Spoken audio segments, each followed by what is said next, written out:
क्या आप तैयार हैं शेयर मार्केट की अब तक की सबसे बड़ी पावर क्रांति के लिए?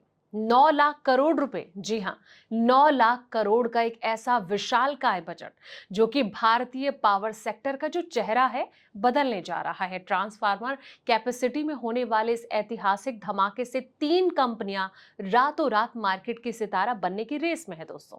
अब क्या है इस मल्टी ट्रिलियन गेम का पूरा सच और कौन से तीन स्टॉक आपकी किस्मत को बदल सकते हैं? तो पर्दा उठाते हैं इस मेगा डील से, इसलिए वीडियो को आखिर तक जरूर देखें।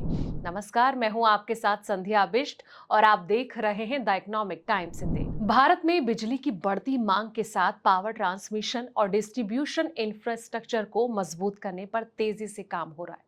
Renewable energy, data centre, artificial intelligence यानी कि एआई और साथ ही इलेक्ट्रिक व्हीकल के बढ़ते इस्तेमाल से देश में बिजली की जो खपत है वो बढ़ रही है। अब ऐसे में बिजली उत्पादन क्षमता बढ़ाने के साथ साथ उसे एक जगह से दूसरी जगह पहुंचाने वाले जो ग्रिड नेटवर्क है इसको भी मजबूत करना बहुत जरूरी हो गया है।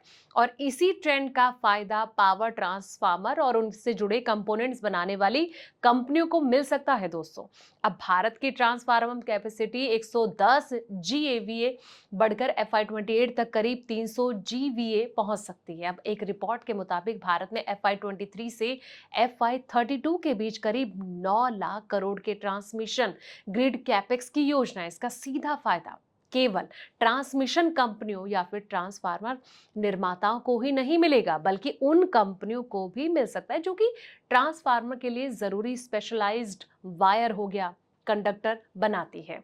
अब ट्रांसफार्मर कैपेसिटी बढ़ने पर सीटीसी की जरूरत भी बढ़ेगी, जिससे कि क्षेत्र की कंपनियों के लिए लंबे समय का जो ग्रोथ है वो अवसर बन सकता है। और ऐसे में KSH इंटरनेशनल, जी हाँ, स्पेशलाइज्ड वाइंडिंग वायर की प्रमुख निर्माता कंपनियों में ये शामिल है और इसके प्रोडक्ट बने पावर ट्रांसफार्मर हो गया, इलेक्ट्रिक मशीनों में इस्तेमाल होते हैं और कंपनी के लिए स्पेशलाइज्ड वाइंडिंग वायर कारोबार सबसे ज्यादा जरूरी सेगमेंट है। और FY26 में इस कारोबार की हिस्सेदारी कंपनी के जो कुल रेवेन्यू में 75.3% थी।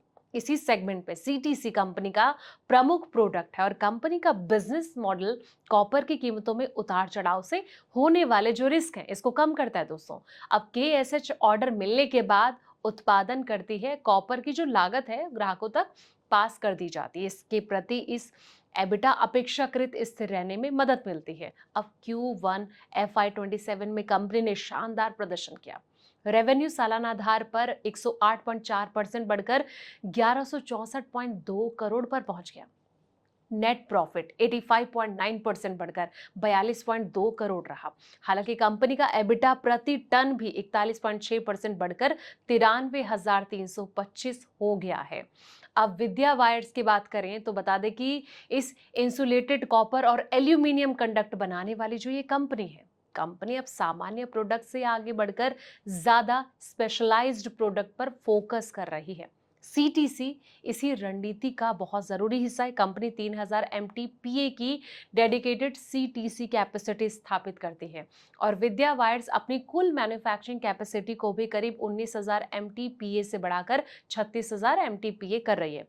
Q1 FY27 में कंपनी का रेवेन्यू 33.5% बढ़कर 549.7 करोड़ रुपए रहा। नेट प्रॉफिट 41.4% बढ़कर 17.1 करोड़ हो गया। अब आते हैं अगली कंपनी पर जिसका नाम है APAR इंडस्ट्रीज।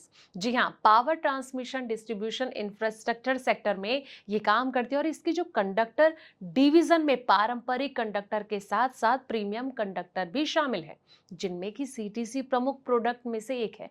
अब Q1 FY27 में कंपनी के जो कंडक्टर है कारोबार में प्रीमियम प्रोडक्ट्स की हिस्सेदारी बढ़कर 50.3% हो गई है, जो Q1 FY26 में 43.7% थी।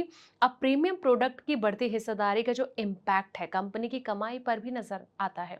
एबिटा प्रति टन 22.3% बढ़कर 53,418 हो गया।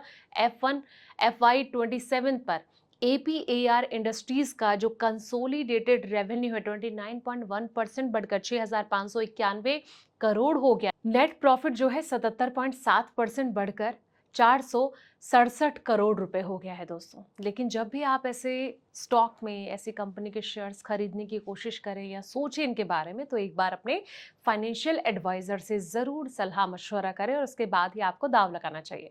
ये रिपोर्ट आपको कैसी लगी है, कमेंट बॉक्स में अपनी राय ज़रूर दें और साथ ही जाते-जाते इस रिपोर्ट को लाइक करें, शेयर करें, चैनल को सब्सक्राइब करना ना भूलें। ऐसे पल-पल के अपडेट्स के लिए आप देखते रहें एटी हिंदी।